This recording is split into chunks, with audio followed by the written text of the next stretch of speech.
El 24 de julio de 1911, el explorador norteamericano Hiram Bingham localizó las ruinas de Machu Picchu, una espléndida ciudad inca entre los abruptos macizos andinos al sur de Perú. Sin embargo, más de 100 años después, el misterio sigue rodeando a esta ciudadela, ya que aún se desconoce su función originaria.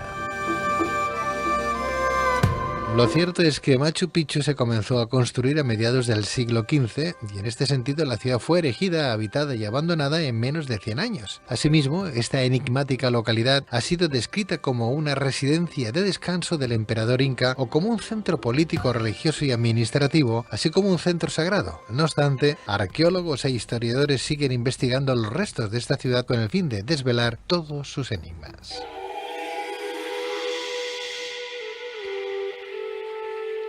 Precisamente nuestro siguiente invitado realizó un sorprendente hallazgo al descubrir en Machu Picchu una enigmática puerta que, según las investigaciones realizadas, esconde un importante tesoro arqueológico.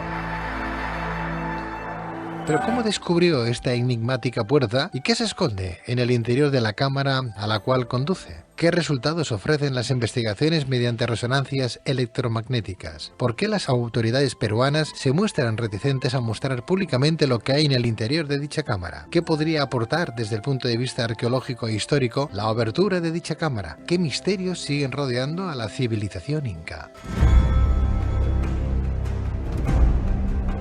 Para responder a estas y otras cuestiones tenemos con nosotros a David Crespi, ingeniero francés, residente en Barcelona y descubridor de una puerta desconocida en Machu Picchu, y también nos acompaña esta noche la doctora Alex Guerra, licenciada en Historia por la Universidad de Barcelona, máster en Arqueología Prehistórica y escritora.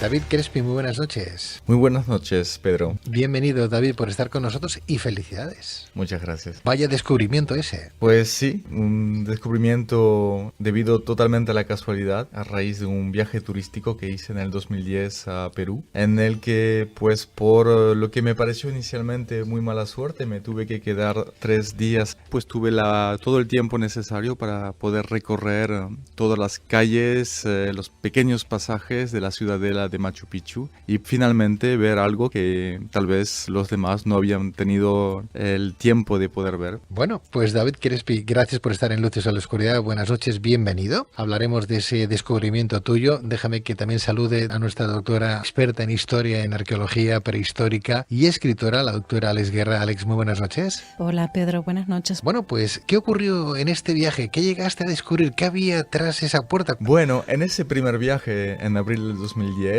lo primero fue una sensación, una impresión, una observación, no sé cómo llamarlo, sí, de una zona en una pared de un edificio bastante imponente que no parecía tener la misma continuidad que el resto del muro y donde al acercarme pues me pareció bastante evidente que aquella cavidad dentro de este muro estaba tapada por piedras que no parecían estar en muy buen estado y que contrastaban con el resto del muro y con el resto de Machu Picchu, que está en perfecto estado de conservación. Aquella pared se estaba un poco desmoronando y mirando pues observé que parecían ser más bien piedras de relleno después de la primera línea de piedras. Me sorprendió bastante. Miré lo que me pareció en aquel momento una puerta de varios ángulos, de cerca, de lejos. Esta puerta o esta zona está rodeada por piedras que realmente resaltan todavía más el carácter de una puerta y está ubicada en medio de ese edificio. Entonces esta fue mi primera observación totalmente visual, pero tenía la certeza de que aquello pues realmente era una puerta y mi pregunta fue ¿por qué está tapada esta zona? Porque todas las demás zonas de Machu Picchu están abiertas, se puede penetrar en los edificios. Entonces me acerqué al primer guardia que vi de la zona y le pregunté justamente por qué aquella zona estaba cerrada y él se sorprendió y me dijo no, que en aquella zona no había ninguna puerta ni ninguna apertura y que nada se había cerrado. Finalmente convencí que me siguiera y estuvimos durante un tiempo observando aquella zona y le di todas mis impresiones y él también poco a poco se fue convenciendo de que realmente aquello podía ser una puerta. Y ahí más o menos se quedó, digamos, las observaciones de ese primer día. Al día siguiente tuve la oportunidad de volver a repetir un poco mis observaciones con el responsable de Machu Picchu y con uno de sus arqueólogos. Ellos también se quedaron bastante sorprendidos, nunca parecían haberse dado cuenta de esto, ni nadie parecía haberles enseñado aquella aquella zona y nos despedimos finalmente ese día un poco con el compromiso de mantenernos al corriente. Ellos querían investigar más profundamente, pedirles a arqueólogos de Lima que también vengan a mirar esta zona y nos intercambiamos direcciones de correo electrónico y proseguí mi viaje en Perú, un magnífico país. No obstante, tras pasar unos meses, entiendo yo, y no recibir ningún comunicado de estos arqueólogos oficiales de Machu Picchu, contactas tú con un aventurero y arqueólogo francés también de tu tierra, de tu país, un paisano tuyo, Thierry Jamin, ¿verdad?, que decide ayudarte en la investigación de dicho descubrimiento. ¿Y qué pasa entonces en ese impasse? Es verdad que a mi vuelta intenté contactar con las autoridades peruanas con quien había hablado en el parque, no tuve mucho éxito, lo intenté con las embajadas, consulados, tampoco conseguí encontrar seguramente la persona adecuada para poder explicarles de nuevo mis observaciones. Entonces, de nuevo, casualidad, vi por internet en una página web justamente este explorador, Thierry Jamin, arqueólogo, a quien escribí y él, en cambio, enseguida lo que le contaba le pareció enigmático, interesante, le mandé fotos y le recordaron esas fotos a zonas que él había visto bastante parecidas en la Amazonia peruana. Entonces, después de algunos días y de hablarlo con otros arqueólogos locales, decidió desplazarse a Machu Picchu y volvió convencido de que realmente mis observaciones iniciales eran acertadas y que aquello bien parecía ser la entrada a alguna zona que todavía no se había descubierto de la ciudad de la Inca. Tremendo, ¿no? Sí. Tremendo que a estas alturas algo tan visible, ¿no?, tan notorio, tan palpable, lo tienes ahí a la vista de todo el mundo, la gente no haya caído. O sea, como si aquellas piedras estuvieran puestas ahí caídas del cielo, sin más, ¿no? Entonces Thierry Jamin lo que hizo luego es un poco coger el liderazgo en este proyecto. Empezó a preparar un proyecto para realizar unas exploraciones sin excavaciones de aquella zona. Redactó un proyecto que entregó al Ministerio de la Cultura para obtener los permisos. Y los obtuvo algunos meses más tarde. Esto fue en el 2012, al inicio del 2012, cuando recibió los permisos para poder hacer estas exploraciones, pero sin excavaciones. Entonces se trataba justamente de venir con aparatos que permiten de medir, de ver en las profundidades del subsuelo hasta 20 metros más o menos. Se llaman georradares y tuve la gran suerte, oportunidad de poderme unir a este equipo de exploración liderado por Thierry Jamin, que realizó estas mediciones en el 2012, en abril del 2012. La época de la conquista española, los incas intentaron cerrar rápidamente el acceso para ocultar lo que probablemente era lo más sagrado para ellos, la tumba de su emperador. Además, observó que la entrada se orientaba hacia el este, un criterio más para que Jamin era un claro indicador, ¿no?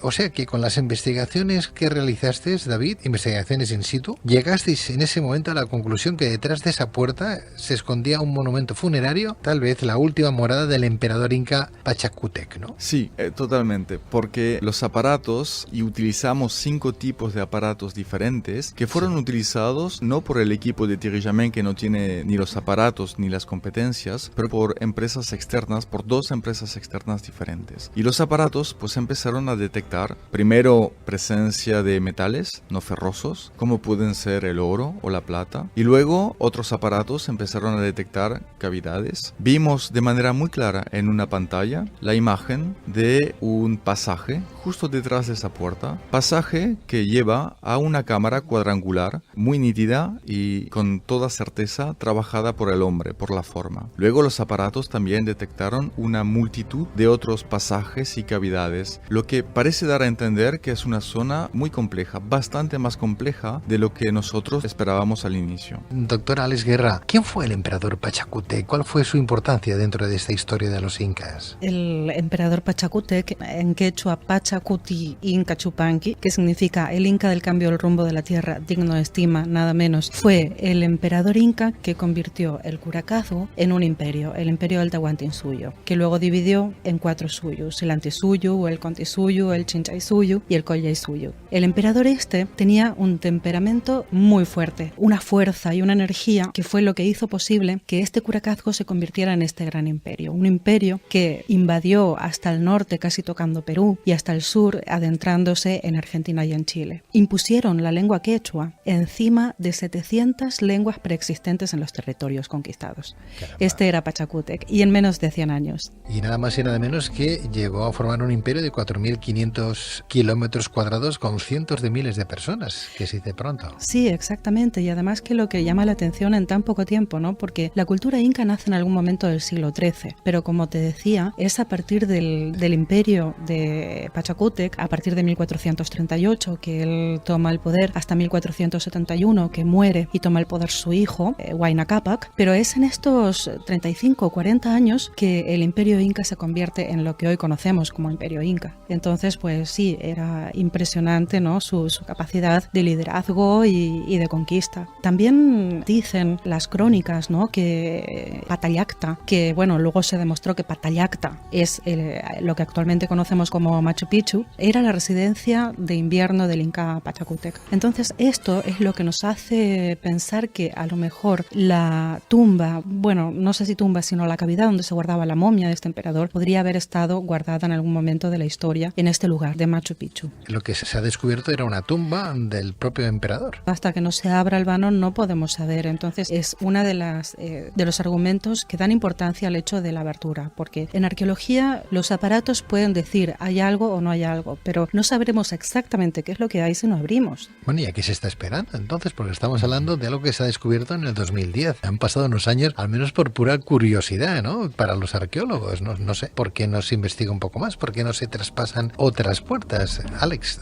David. Bueno, antes de continuar, te vamos a contestar esta pregunta, pero también quiero aclarar que hay algunos argumentos para pensar que la momia de Pachacútec es probable que no esté en Machu Picchu. Ahora, yo sí creo que pudo haber estado guardada en algún momento allí, pero hay muchas crónicas del siglo XVI, como por ejemplo la de Juan Díez de Betanzos, que es de 1551, o el padre jesuita José de Acosta, del 1570, pues mencionan el traslado de la momia de Pachacútec de Machu Picchu al Cusco y luego del Cusco al Hospital San Andrés de Lima. Entonces es probable que la momia no esté allí. Ahora, si la momia en algún momento descansó en ese lugar, quizá ese lugar tiene una historia que contarnos. Si se ha hecho una resonancia electromagnética, si se cree que puede haber oro y plata, porque al menos para saber qué tesoros pueden haber ahí, qué podemos encontrar de esos materiales que puedan hablar y darnos más certeza de cómo era aquella cultura inca, ¿cómo que no se ha entrado ya? A ver, sí, esta es una gran pregunta. Y es verdad que a raíz de las investigaciones de Thierry, que demostraron con toda certeza de que en aquella zona había realmente algo importante, Thierry Jamin entregó un informe al Ministerio de la Cultura y este informe fue aprobado por el Ministerio de la Cultura a través de una resolución directoral, lo que hace que este descubrimiento sea un descubrimiento totalmente confirmado por los técnicos del Ministerio de la Cultura peruano. A raíz de esto, Thierry Jamin depositó otro proyecto, un segundo proyecto, pero esta vez de abertura del vano. Y ahí es donde empezaron los problemas. Seguramente hay una parte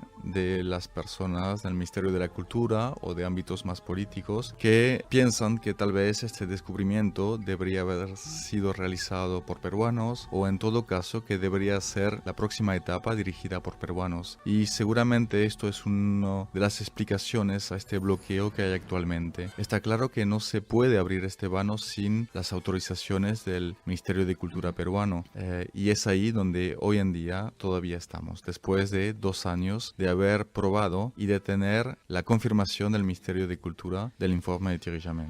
Pero David, ¿qué es crimen? ¿Que haya riesgo de la estabilidad del edificio? ¿Que no vale la pena porque eso no aportaría nada nuevo al conocimiento? ¿Que tendrían que haber sido quizás los arqueólogos peruanos los que deberían de haber descubierto esa puerta, esa cavidad de acceso a lo que se pueda encontrar? No tenemos los argumentos directamente del Ministerio de Cultura, pero hay varios argumentos que han sido dados por arqueólogos peruanos que también viven aquí en Barcelona, en donde, bueno, se han dicho de que sí, de que abrir esta puerta, retirar las puertas de ese vano podría poner en riesgo el edificio entero. Es muy poco probable y de hecho el equipo de Thierry Jamin ha hecho analizar este edificio y la manera en que se ha construido por arquitectos en Perú que han realizado informes en donde claramente indican de que estas piedras piedras son únicamente piedras de relleno de aquel vano y para nada son piedras que tienen una función de sostén del edificio. Entonces este argumento cae. Luego se ha indicado de que pues al final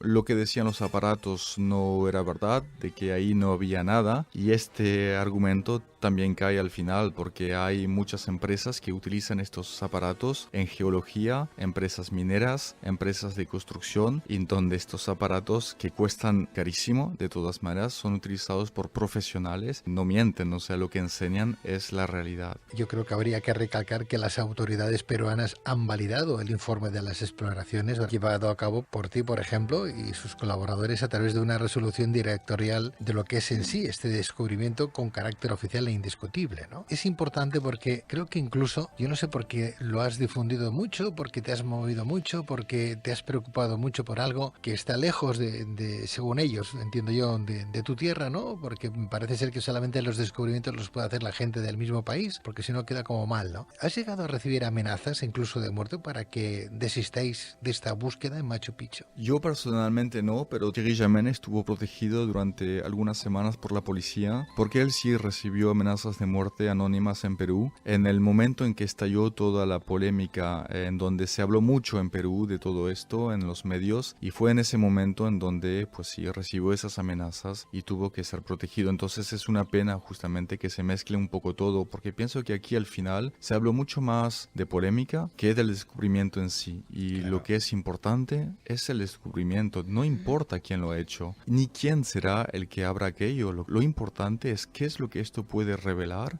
y qué conocimientos nos puede dar sobre esta civilización que, como tú bien decías, sigue guardando una gran parte de misterio. Pienso que aquí todo el público en general tenemos un gran interés en que se abra aquel vano. Porque, doctora Guerra, ¿qué podría aportar desde el punto de vista arqueológico la obertura y excavación en Machu Picchu del vano de acceso a esta misteriosa cámara? Bueno, si es como han dicho hasta ahora, que es un lugar intocado, que también sería uno de los argumentos para no abrirlo últimamente, incluso están llegando, yo he tenido alguna comunicación personal con arqueólogos peruanos que viven aquí en España, y ellos me dicen que últimamente ya tienen que reconocer que los aparatos están dando resultados ciertos, que los aparatos no se equivocan, y entonces ahora ya tienen que cambiar la argumentación y dicen que sí, que puede ser que haya metales no ferrosos en esas cavidades, pero que esto no sería una justificación suficiente para abrir el vano. En eso estamos de acuerdo, no sería una justificación suficiente. Ahora, si eso fue en algún momento el lugar de descanso de Pachacútec o clan familiar, pienso que estos metales preciosos, que serían de un valor secundario en este caso, porque es lo que menos información histórica nos estaría ofreciendo, pero si realmente fue el lugar de descanso de este gran emperador, es probable que haya mucho material que nos hable de cosas que todavía no conocemos sobre la cultura inca. Es uno de los pocos lugares que no han sido expoliados en estos 100 años que hace que se conoce Machu Picchu, y por lo tanto a mí personalmente, como arqueóloga, como investigadora, me parece bastante extraño, como mínimo, que mis colegas en Perú no tengan al menos la curiosidad por saber qué es lo que puede haber allí dentro. Exactamente, ¿cuáles serían algunos de los misterios que siguen rodeando a la civilización inca y que a lo mejor podrían tener respuesta ahí? Para mí uno de los grandes misterios todavía de la cultura inca es sus orígenes, por ejemplo, ¿no? Porque se sabe que surgieron en algún momento de principios del siglo XIII, pero no se sabe muy bien cómo ni dónde. Estaban en Cusco, en lo que actualmente es el Cusco y que luego en la época de Pachacútec fue la capital del Tahuantinsuyo, y este sería para mí uno de los grandes misterios, porque continuamos hablando del origen de la cultura inca basados en las leyendas, en los mitos, pero no hay suficiente material arqueológico que avale estos comienzos. Luego, para mí también llama bastante la atención que los incas no hayan desarrollado una escritura o una protoescritura. Creo que eran muy avanzados en otros conocimientos, en otras ciencias, en arquitectura, en ingeniería civil. Solo basta ver Machu Picchu, ¿no? Y todos aquellos sistemas de regadío, esa manera de canalizar el agua y de aprovechar todos los recursos de la naturaleza es sorprendente. Y con aquella actividad enorme de expansión que tenían y de comunicación con otras culturas de otros idiomas, a mí me llama bastante la atención que no hayan desarrollado algún tipo de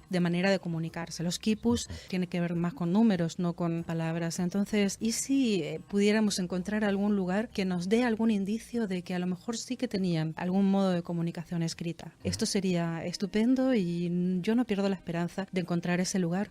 Desde luego. Hay que decir que el imperio incaico floreció en la zona andina del subcontinente entre los siglos XV y XVI como consecuencia del apogeo de su civilización. Abarcó cerca de 2 millones de kilómetros cuadrados entre el Océano Pacífico y la selva amazónica. Asimismo, el imperio incaico fue el dominio más extenso que tuvo cualquier estado de la América precolombina.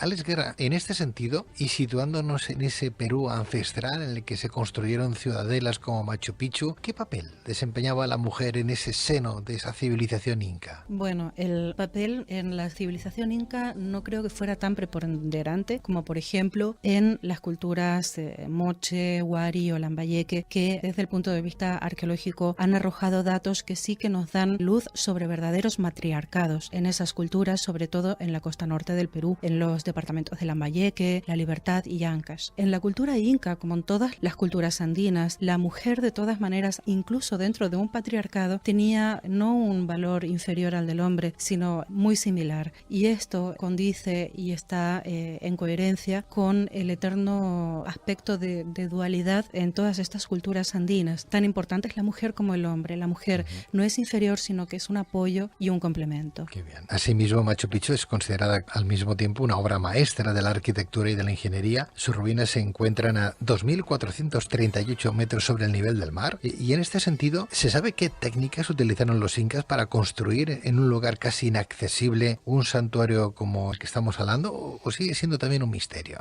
Todo no es un misterio porque se han encontrado en excavaciones arqueológicas las herramientas con las que probablemente los incas o incluso tal vez alguna cultura anterior a los incas han tallado las rocas, incluso podemos explicar algunas de las técnicas de construcción. Pero lo que a mí me sigue llamando la atención son algunos bloques muy grandes de varias toneladas, cómo pudieron subirlos por aquellas tierras escarpadas desde canteras que eran muy lejanas a ese lugar. Para mí esto sigue siendo el misterio, no técnicas de esculpir o de construcción de los edificios, sino cómo llevaron la materia prima hasta ahí arriba. Claro.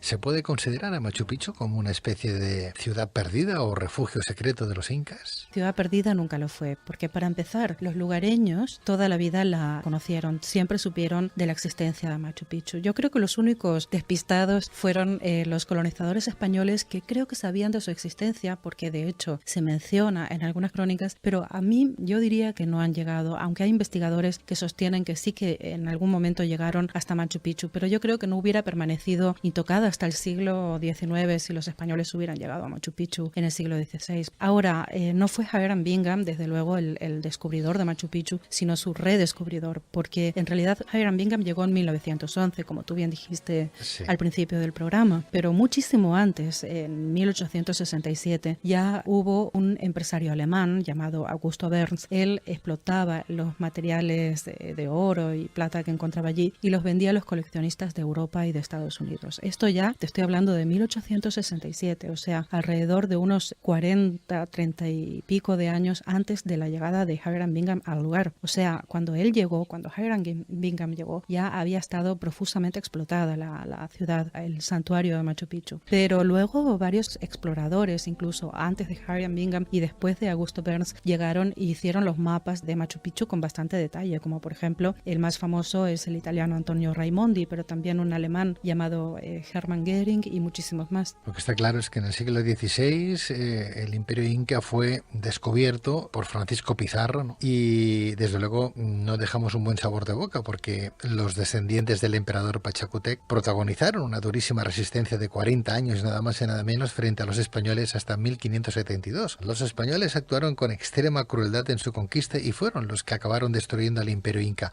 Ese tipo de pasajes de la historia, verdaderamente el español fue tan cruel, aparte de buscar oro, ¿qué buscaba más? Aparte de sangre y de muerte. Creo que era esa sed de expansión, ¿no?, propia de la época. Nosotros tenemos que intentar ver las cosas desde el punto de vista de su contexto, ¿no?, de su contexto histórico, de un momento en el que parece que explotar a los demás y expandirse estaba bien visto. Entonces, bueno, yo soy bastante crítica con el mal llamado descubrimiento de América, pero también nos tenemos que poner en su época. Y dijiste muy bien lo de la resistencia hasta 1572, fue justamente hasta esa fecha, y justamente uno de los 4 incas que se resistieron, que se llamaron los incas de Vilcabamba, fue el bisnieto de Pachacútec, Manco Inca. 40 años resistiéndose fueron años. Desde luego estaban en una posición privilegiada y desde luego los hermanos de Pizarro y toda la gente que lo secundaba, para los incas deberían de ser como especie de dioses, ¿no? Montados en caballos con aquellas corazas que claro, que ellos ni conocían, algo así como lo que ocurrió con otros imperios, ¿verdad?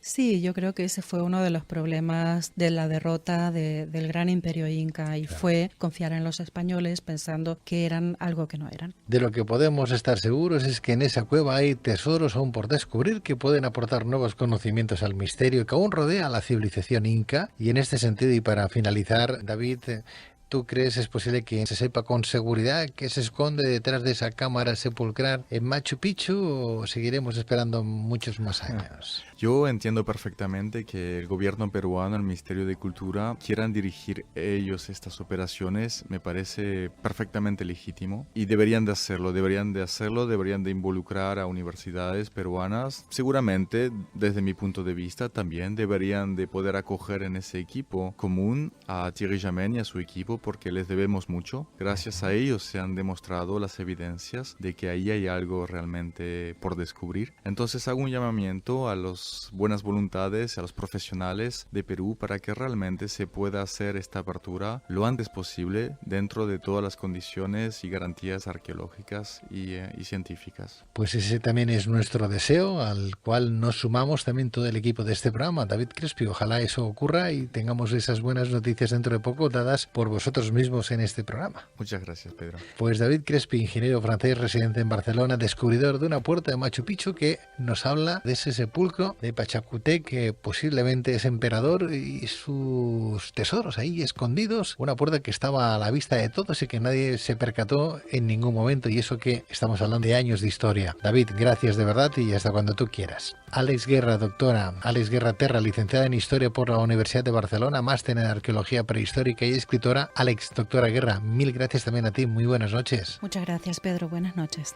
Un placer tenerte nuevamente en esta tu casa. Gracias. Buenas noches.